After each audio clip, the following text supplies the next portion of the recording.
Cinema सिर्फ मनोरंजन का जरिया नहीं बल्कि हमारे समाज का आईना भी है। अ गुड फिल्म और a documentary helps us form perspectives, also takes us back to the history as well. और आज हमारे साथ स्टूडियो में एक ऐसे ही मेहमान जुड़े हैं जो कि एक एक्टर है, फिल्म प्रोड्यूसर है और राइटर है। आइए स्वागत करते हैं अतुल गंगवार जी का। बहुत बहुत स्वागत है सर आपका। धन्यवाद। अतुल जी, सबसे पहले तो आपको बधाई देना चाहेंगे क्योंकि 72nd नेशनल फिल्म अवार्ड्स में आपकी बनाई फिल्म मैं निदा को राष्ट्रीय फिल्म पुरस्कार के लिए चयनित किया गया है, तो बहुत बहुत बधाई। क्या कहती है ये फिल्म? जी धन्यवाद। उर्दू के एक बड़े प्रसिद्ध शायर हुए निदा फाजली साहब, जिन्होंने लिखा है कभी किसी को मुकम्मल जहां नहीं मिलता, कहीं ज़मीं तो कभी आसमान नहीं मिलता। तो ये उनके जीवन पर आधारित है। मेरा सौभाग्य रहा, मैंने उनके साथ कुछ लगभग 15-16 साल काम किया अलग अलग प्रोजेक्ट्स में। तो उनकी डेथ के बाद मुझे लगा कि कुछ ऐसा करना चाहिए कि जो उनकी याद जो है वो हमेशा ताज़ा रहे। और आपको पता है हमारा जो मीडियम है सिनेमा का, डॉक्यूमेंट्री का, एक बार बन गई तो फिर वो जीवन पर्यंत चलेगी। जब जब लोग उन्हें याद करेंगे या लोग देखना चाहेंगे तो वो ये डॉक्यूमेंट्री। तो जैसे राष्ट्रीय फिल्म पुरस्कारों में फीचर फिल्म कैटेगरी बहुत पॉपुलर है, आपकी फिल्म नॉन फीचर फिल्म है, डॉक्यूमेंट्री। कैसे देखते हैं आप इम्पोर्टेंस डॉक्यूमेंट्रीज की? मुझे लगता है डॉक्यूमेंट्री की इम्पोर्टेंस बहुत है। अगर इतिहास की बात करें, हिस्ट्री की बात करें या लोगों की बात करें, बायोग्राफिक्स की बात करें, लोगों को जीवित रखने का काम वो करती है। सिनेमा जो है अधिकतर फिक्शन होता है, हालांकि आजकल बायोपिक्स भी बन रहे हैं, बहुत अच्छे खूबसूरत फिल्में बन रही हैं। दोनों मीडियम्स की तुलना नहीं कर सकते हम, लेकिन मुझे लगता है कि डॉक्यूमेंट्रीज, शॉर्ट फिल्म्स आज के समय में जो आज प्रेजेंट है उसमें एक बहुत इंपॉर्टेंट रोल प्ले कर रहा है। आपने हिंदी लिटरेचर में पढ़ाई करी है, लेकिन फिल्मों की तरफ रुझान, आप एक्टर भी बन गए, प्रोड्यूसर भी बन गए, इस तरफ रुझान कैसे हुआ? देखिए क्या होता है, हमारे जीवन में जब हम इस इंडस्ट्री के अंदर आए तो ऐसी कोई बाध्यता और कोई सिखाने वाला था नहीं, कोई बताने वाला नहीं था। तो क्या था कि हम अपने शौक पूरे करते रहे, जो जो शौक थे। तो बचपन से बड़ी तमन्ना थी कि प्रसिद्ध हों, पॉपुलर हों। तो जब यूनिवर्सिटी में पढ़ते थे तो नेतागिरी किया करते थे, छात्र राजनीति में थे। दिल्ली यूनिवर्सिटी स्टूडेंट्स यूनियन के जॉइंट सेक्रेटरी भी रहे 92-93 में। अच्छा। तो जब बाहर निकले तो एक ग्लैमर था हमारे पास, एक नेता वाला, लेकिन पॉलिटिक्स में जाना नहीं था, क्योंकि पॉलिटिक्स को थोड़ा मज़ा नहीं आता था करने में। तो उस दौर में भी हम जो एक्टिविटीज़ करते थे यूनियन में रहते हुए, सुभाष घई के साथ इंटरेक्शन करना, उनको यूनिवर्सिटी बुलाना, देवानंद साहब को यूनिवर्सिटी बुलाना, इस तरीके की एक्टिविटीज़ चलती थी। तो जब बाहर निकले तो खुला आसमान था और टेलीविज़न ने जन्म लिया था उस समय। तो फिर हम शुरू किए उसको करना और धीरे धीरे प्रोडक्शन हैंडल करते करते फिर लिखने लगे, क्योंकि भाषा हमारे पास थी, हिंदी लिटरेचर में पढ़ाई की हुई थी तो भाषा थी।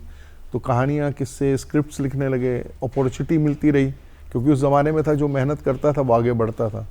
तो धीरे धीरे आगे बढ़े। तो 3 दशकों से आप टेलीविज़न की दुनिया से जुड़े हैं, ब्रॉडकास्टर रहे, राइटर, प्रोड्यूसर, डायरेक्टर। कैसे बदली है क्रिएटिविटी की दुनिया?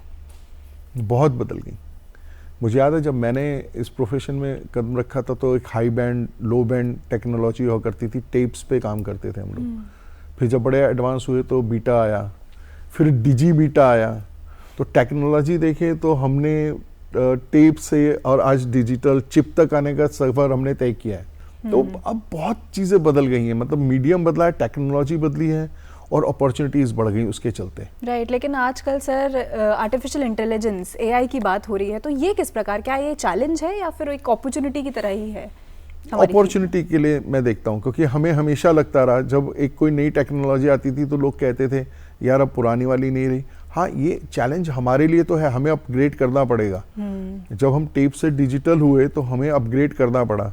पहले हम लीनियर एडिटिंग किया करते थे, मशीनें लगी होती थी, हम नॉब्स घुमा घुमा के एडिट कर रहे होते थे। और सिनेमा के क्षेत्र में जब फिल्म पे काम हो रहा था तो स्टीम बैक पर काम हो रहा होता था, नेगेटिव काटा जाता था, जोड़ा जाता था, टेप्स लगाई जाती थी। अब आजकल सब डिजिटल है। आप लैपटॉप में, अपने कंप्यूटर में, अच्छे हाई एंड मशीन्स के ऊपर आप घर बैठ के एडिट कर सकते हो। और आजकल तो मोबाइल्स इतने एडवांस हो गए हैं कि आप मोबाइल पे सारा जी। और बिल्कुल दर्शकों को कहना चाहेंगे कि आपने अपने मोबाइल पर वेव्स OTT प्लेटफॉर्म ज़रूर डाउनलोड किया होगा प्रसार भारती का। तो उसमें जाकर आप एक पिक्चर देखिए, शत शत अटल, जो कि स्मरण करते हैं भारत रत्न अटल बिहारी वाजपेयी जी का, और ये फिल्म आपने बनाई है। जी, ये फिल्म अटल बिहारी वाजपेयी जैसे नाम है, हमारे भारत रत्न जो हमारे पूर्व प्रधानमंत्री, उनके जीवन पर है। उसमें भी अगर आपने देखी हो वो फिल्म, तो हमने उनके जीवन का जो विस्तार लिया है वो बिल्कुल फैमिलियर अंदाज में है, मतलब उनके परिवार के लोग हैं उसमें बोलने के लिए, उसमें उनके कुछ पुराने दोस्त परिचित हैं जो उनका कवि रूप है और जो उनको अलग तरीके से जानते हैं। तो हमने अटल जी के व्यक्तित्व को भी अलग अलग तरीके से दिखाने का प्रयास किया है कि अटल जी का व्यक्तित्व क्या था। ओके, लेकिन सर अगर हम आज के कंटेम्प्रेरी टाइम की बात करें, जो हमारे यूथ है जिन्होंने शायद पढ़ाई नहीं करी है इस फील्ड की, बी इट डायरेक्शन और प्रोडक्शन या फिर एक्टिंग की बात हो, तो वो किस प्रकार इस फील्ड में आ सकते हैं? क्या वो प्रैक्टिसेस हैं या डेली प्रैक्टिसेस या डेली हैबिट्स जो हैं उसमें क्या क्या चीज़ें इंक्लूड कर सकते हैं to come into this field? देखिए, मैं अपने अनुभव और अपने उससे बता सकता हूँ क्योंकि मैंने कोई पढ़ाई नहीं की है, और जैसा मैंने बताया कि मैंने प्रोडक्शन एग्जीक्यूटिव से अपना सफ़र तय किया और आज ईश्वर की कृपा है काम करते करते आज आप मुझे बुला रहे हैं और एक नेशनल अवार्ड हमें हमारी डॉक्यूमेंट्री जो हमने प्रोड्यूस की उसके लिए मिला है। तो अगर ये सफ़र मैं तय कर सकता हूँ तो कोई भी कर सकता है। एक दूसरी चीज़ सबसे बड़ी ये है कि जो मीडियम हमारा है उसमें आपके पास नॉलेज होनी चाहिए। इन्फॉर्मेशन से काम नहीं चलेगा, नॉलेज यानी कि आपको अच्छा लिखना पढ़ना आना चाहिए, किसी न किसी भाषा पे पकड़ होनी चाहिए, चाहे वो हिंदी हो, अंग्रेजी हो या आपकी मातृभाषा हो, कोई क्षेत्रीय भाषा हो, उसमें आपकी पकड़ होनी चाहिए। आपके पास ऑप्शन और अपॉर्चुनिटीज़ है। और मैंने जैसे कहा ना कि टेक्नोलॉजी बदली है तो आपका मोबाइल आपका कैमरा हो गया है और यूट्यूब है, सोशल मीडिया है। आप देखें बहुत अच्छे अच्छे काम बच्चे कर रहे हैं, यंगस्टर्स हैं, और मुझे लगता है कि कई बार हमें तो लगता है कि हम दायरों में बंधे हुए हैं, टेक्नोलॉजी कई बार हमको डर है, उनको नहीं डर है। मतलब मुझसे बेहतर काम मेरा बेटा टेक्नीशियन के रूप में कर लेता है। निदा फिल्म का वो प्रोडक्शन कंट्रोलर था और शशत अटल में वो एक एडिटर है। क्योंकि जो बच्चों के हाथ, तो मुझे लगता है कि ऑप्शंस और अपॉर्चुनिटी बहुत है। बच्चों को मैं यही कहना चाहूँगा। तो आपकी फिल्मोग्राफी अगर हम देखें तो जहाँ एक और मैं निदा फिल्म है, शशत अटल है जो कि एक बायोग्राफी है, वहीं अगर हम मान लीजिए दुल्हनिया फिल्म की बात करें, मुआवजा, तो आपने वहाँ सैटिरिकल कॉमेडी भी बनाई है। जी, हमने अभी हमारी एक लेटेस्ट फिल्म रिलीज़ हुई है, दुल्हनिया ले आएगी। महेश मांजरेकर हैं उसमें, पीयूष मिश्रा हैं, खुशहाली कुमार टी सीरीज़ की वो हैं। वो एक मतलब पुराने टाइम में जैसे ऋषिकेश मुखर्जी फिल्में बनाया करते थे ना, सिचुएशनल कॉमेडी होती थी, और आज के दौर में प्रियदर्शन उस तरीके की फिल्में बनाते हैं, सिचुएशनल कॉमेडी। तो वो एक अभी हमने प्रोड्यूस की है, को प्रोड्यूस की है, और उसमें मैंने एक छोटा सा रोल भी किया है मिरेकल बाबा का। अच्छा, पर पहचान नहीं पाएंगे क्योंकि ऐसे मैं अलग दिखता हूँ और उसमें कैरेक्टर में अलग हूँ, तो वो किया है। तो मैं वही कह रहा हूँ कि आज से 26 साल पहले मैंने पहली फीचर फिल्म बनाने का सोचा था, और मैंने कुछ उस समय काम भी किया था उसके ऊपर। जब फिल्म पर काम होता था तो शुरुआती दौर का कुछ काम किया, कुछ पैसे डुबोए क्योंकि वो फिल्म बनी नहीं, कभी बन नहीं पाई। 26 साल लगे सिनेमा का सफ़र तय करने में। हालांकि ये को प्रोड्यूसर के रूप में पहली फिल्म है। इससे पहले एक फिल्म थी जो मेरी कहानी पर बनी, मुआवजा, अनु कपूर उसमें लीड रोल में थे, और एक फिल्म इससे पहले आई थी बंगाल 1947, उसमें मैंने बशीर का रोल किया था, अच्छा कैरेक्टर था वो।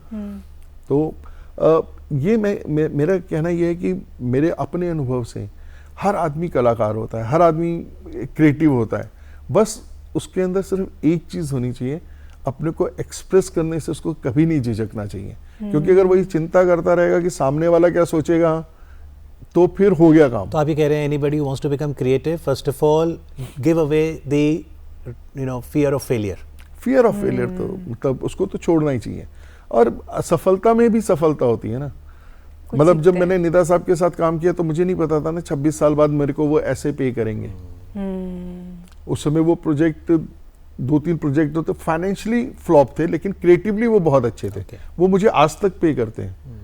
मैंने उन प्रोजेक्ट्स को करके, जब मैंने अदबी कॉकटेल निदा साहब के साथ पहली बार प्रोड्यूस किया तो मुझे टॉम ऑल्टर साहब के साथ मिलने का सौभाग्य मिला। इसमें किस तरह का कंटेंट बनता था? इसमें क्या रहता था कि हम हर बार कोई एक शब्द लेते थे। अच्छा, जैसे कभी जुल्फ ले ली, कभी लब ले लिए, कभी मोहब्बत ले ली, और उस पर लिटरेचर में, सिनेमा में क्या कहा गया होता था वो उस पर हम चर्चा करते थे। अदबी कॉकटेल, हाँ, तो अदब की कॉकटेल थी वो। तो वो एक ब्लैंड वो बना था, और इसमें सबसे बेहतरीन बात ये थी कि टॉम ऑल्टर साहब उसको एंकर करते थे। अब आप सोचिए, एक अंग्रेज नुमा व्यक्ति, मैं उन्हें अंग्रेज नहीं कहूँगा क्योंकि वो हमसे ज़्यादा भारतीय थे, क्योंकि वो यहीं जन्मे थे, और उनको बड़ा बुरा लगता था कि जो उनके रंग रूप को देखकर अगर कोई उनसे पासपोर्ट मांग ले और कह दे कि आप कब आए यहाँ हिंदुस्तान, तो वो उन्हें बहुत बुरा लगता था। तो वो प्रेजेंट करते थे, और ऑडियंस जो दर्शक होते थे या जो उसमें जिनके साथ वो चैट करते थे, वो अपने अपनी फील्ड के धुरंधर होते थे। उसमें शायर भी होते थे, बशीर बद्र साहब आए, उसमें हसन कमाल साहब आए, फिर फिल्म इंडस्ट्री के कई लोग आए उसमें, जॉनी वॉकर साहब, टुनटुन जी। मतलब ये प्रोग्राम बने 25-26 साल हो गए। मतलब आज शायद जनरेशन टुनटुन जी और जॉनी वॉकर साहब ऐसे नाम शायद ना जानती हो, लेकिन मेरा कहना है कि जिंदगी का जो फलसफा, जो जिंदगी की जो फिलॉसफी उनके पास थी, जगदीप, लोगों को कॉमेडियन लगेगा, शोले फिल्म में वो 2 रुपए में सारा जंगल खरीदोगे क्या डायलॉग बोलने वाला लगेगा, लेकिन जिंदगी का जो अनुभव उनके पास था, जो चीजें थी, मैंने कहा ना कि फेलियर से नहीं डरना चाहिए। तो मैं फॉर्चुनेट था कि मैंने निदा साहब के साथ काम किया। जिंदगी में जितने संघर्ष जीकर वो आए थे और उसके बाद उनको सफलता थी, और ऐसे ऐसे व्यक्तियों के साथ उन्होंने बैठाया, ऐसे ही जैसे आप और मैं गुफ्तगू कर रहे हैं, ऐसे ही वो जगजीत सिंह जी सामने बैठे होते थे, वो हारमोनियम पे गज़लों की तर्जें बना रहे होते, निदा साहब बैठकर और कहते थे अतुल साहब बताइए कैसा लग रहा है। अब भाई इतने बड़े आदमी जो बना रहे हैं, उनके सामने हम क्या राय दें। लेकिन हर आदमी के पास एक कहानी थी, हर आदमी के पास एक पॉजिटिव एनर्जी थी जी।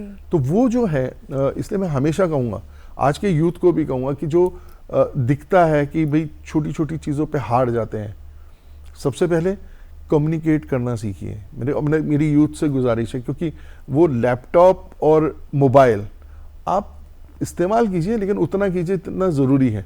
आप दोस्त बनाइए, आप खेलिए, आप सिनेमा देखिए, आप लिटरेचर पढ़िए, अपने घर में अपने माँ बाप से बात कीजिए, अपनी बहन से बात कीजिए, अपने भाई से बात कीजिए। और अगर कंटेंट क्रिएट करना हो तो आपको क्या लगता है कि कौन से विषयों पर वो रिसर्च करें जो अभी भी अनछुए हैं? बहुत है, पर इसमें मैं सिर्फ इतना कहना चाहूँगा, जिस सब्जेक्ट में आपका इंटरेस्ट हो। अगर आप किसी दूसरे के बताए हुए सब्जेक्ट पे काम करेंगे और उसमें आपका इंटरेस्ट नहीं है, तो शायद आप अपना 100% नहीं दे पाए, और अगर वहाँ आप फेल होते हैं तो शायद वो आपके दिल को भी लगे, क्योंकि असफलता एक ऐसी चीज़ है जो आपको बहुत दुखाती है। लेकिन अगर आपके मन का काम है और उसमें आप असफल भी होते हैं, तो भी आपको उस बात का नहीं होगा, क्योंकि आप उसमें भी कुछ सीखेंगे। जिंदगी आगे बढ़ती है। तो मुझे लगता है कि जो आपके इंटरेस्ट का विषय हो। जी। लेकिन सर, एक दुनिया होती है कैमरे के सामने की और एक होती है कैमरे के पीछे की। आपने दोनों में ही काम किया है। आप राइटिंग से आपने शुरुआत करी, आपने बताया। तो कैमरे के सामने वाली जो दुनिया होती है वो थोड़ी सी मुझे लगता है अलग होती है, ऑडियंस की डिमांड डिफरेंट होती है। तो ये ट्रांजिट आपका कैसा रहा कि कैसे आपने फिगर आउट किया कि मैं एक्टिंग में मुझे आना चाहिए? देखिए, सच पूछिए तो मैं इसको एंजॉय ही नहीं कर पाया, कैमरे के सामने आने को। उसका कारण ये है कि जब मैंने टेलीविजन में मैं आया सामने, तो मैं एक शो करता था ताऊ की खरी खरी। अब उसमें मैं पगड़ी बांध कर बैठता था, हरियाणवी में बात करता था। अब उसमें मेरे साथ जो गेस्ट होते थे वो तो बड़े बड़े होते थे, उसमें मनोज तिवारी, कैलाश खेर, इरफान, तिग्मांशु धूलिया, ऐसे गेस्ट आते थे मेरे सामने। लेकिन वो जब मेरा शो खत्म हो जाता तो लोगों को ताऊ याद रहता था। अतुल गंगवार जब वो पगड़ी उतारता था तो किसी को पहचान नहीं पाता था, कैरेक्टर याद हो जाता था। ऐसे जब टॉम वॉल्टर साहब के साथ मैंने एक स्क्रीन शेयर करी चुनावी चाय की चुस्की में, तो अब मैं एक चाय वाला बनता था। उसके अंदर मैं चाय बना रहा हूँ और चाय बीच में एडिटोरियल अगर कोई देना है, अगर वो थोड़ा भटक रहे हैं चैनल की लाइन से, तो आपको बीच में कुछ करना है, तो वो इंटरफेयर करता था। लेकिन सर, आपको नहीं लगता कि अच्छे एक्टर की तो यही पहचान है कि जो ऑडियंस है उन्हें कैरेक्टर याद रह जाए? इससे ज्यादा क्या है कि एक्टर से बस मैंने कहा ना, मैं एंजॉय नहीं कर सकता। अब दुल्हनिया में मैं मिरेकल बाबा हूँ, उसमें मेरे इतने लंबे लंबे बाल हैं, तो अब अगर कोई मुझे देखेगा या वो पिक्चर देख कर आएगा तो बोलेगा ढूंढेगा कहाँ देखा था इनको। लेकिन आपने हरियाणवी का जिक्र किया, क्योंकि जब भारतीय सिनेमा की बात करते हैं तो हिंदी फिल्म इंडस्ट्री तो है ही। आप कैसे देखते हैं over the years regional cinema की ग्रोथ को? मुझे लगता है कि बहुत अच्छा एक रीजनल सिनेमा ने, और रीजनल सिनेमा में भी क्या है कि यहाँ अभी हम लोगों को लग रहा है कि शायद नए प्रयास है, लेकिन मराठी का सिनेमा बहुत अच्छा सिनेमा है। अगर आप देखें तो साउथ का जो सिनेमा है, अब तमिल है, तेलुगु है, मलयालम सिनेमा है तो रीजनल, लेकिन बहुत अच्छा है। अभी मैं हरियाणा फिल्म बोर्ड से भी जुड़ा हुआ हूँ, और हरियाणा में एक यूनिवर्सिटी है, उसकी एग्जीक्यूटिव काउंसिल सुपवा, state university of performing and visual arts, उसके एग्जीक्यूटिव काउंसिल का भी मेंबर हूँ। मैं देख रहा हूँ कि सरकारें बहुत पैसा खर्च कर रही हैं यूथ को कुछ क्रिएटिव कंस्ट्रक्टिव देने के लिए। मुझे लगता है कि वो अपॉर्चुनिटी है। आप अपने आगे पीछे आसपास देखते रहिए, अपने मन की चीज़ ढूंढते रहिए है।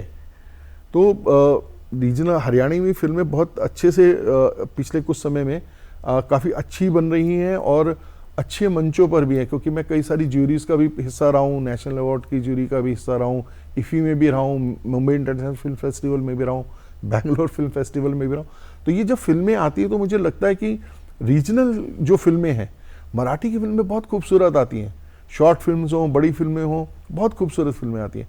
हरियाणा में भी बहुत अच्छा कंटेंट क्रिएट हो रहा है। भोजपुरी में अब जाकर लोगों को लगा है वो भी कुछ सीरियस कंटेंट क्रिएट आपने बनाई है भोजपुरी फिल्म? नहीं, बनाई नहीं, उसमें भी मैंने अभिनय किया था। अभिनय किया है। रवि किशन के अपोजिट उसमें विलेन था। एक फिल्म आपकी बड़े इंटरेस्टिंग टाइटल, जलेबी कल्चर।